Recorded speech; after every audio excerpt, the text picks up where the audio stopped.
Tout compte fait avec vous, Éric Revel. Bonjour Éric. Bonjour Patrick, bonjour à tous. On a beaucoup parlé de santé déjà tout à l'heure avec, vous l'avez entendu, le président des pharmaciens de France. Et en plein week-end, le ministre de la Santé a annoncé une aide de 150 millions d'euros pour l'hôpital parce qu'il y a urgence aux urgences. L'hôpital dans notre pays malade et l'épidémie de bronchiolite qu'il met encore un peu plus sous tension. Oui, il y a urgence aux urgences. 2 jours seulement après une tribune, une lettre ouverte au président de la République, 4000, un peu plus soignants étaient montés au créneau pour demander une aide très rapide à l'hôpital, aux urgences, oui, mise sous tension avec cette épidémie de bronchiolite qui touche les plus petits. Alors l'hôpital français, on le sait, qui traverse une grave crise, est encore sous forte tension avec cette épidémie des plus jeunes. 150 millions d'euros ont donc été mis sur la table rapidement en urgence, notamment pour les services pédiatriques, par le ministre de la Santé François Braun.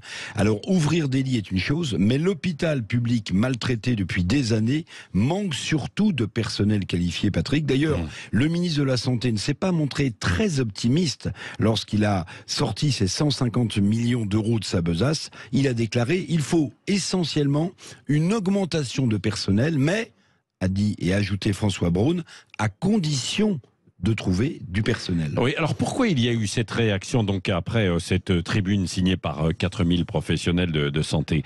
Au-delà de ce chiffre, est-ce qu'il y avait véritablement urgence? Oui, il y a urgence, mais vous avez raison, la rapidité, la réaction très rapide du gouvernement et donc d'Emmanuel Macron, qui ne veut pas quoi? Qui ne veut pas qu'un nouveau conflit social d'ampleur, après celui des raffineries, ne touche le secteur hospitalier dans notre pays et qu'une nouvelle grève sectorielle paralyse la nation. Mais cette aide de 150 millions d'euros est déjà jugée largement insuffisante par certains personnels de santé. Le mouvement va-t-il s'étendre? Va-t-il démarrer? C'est la question évidemment qu'on se pose à l'Élysée et à Matignon.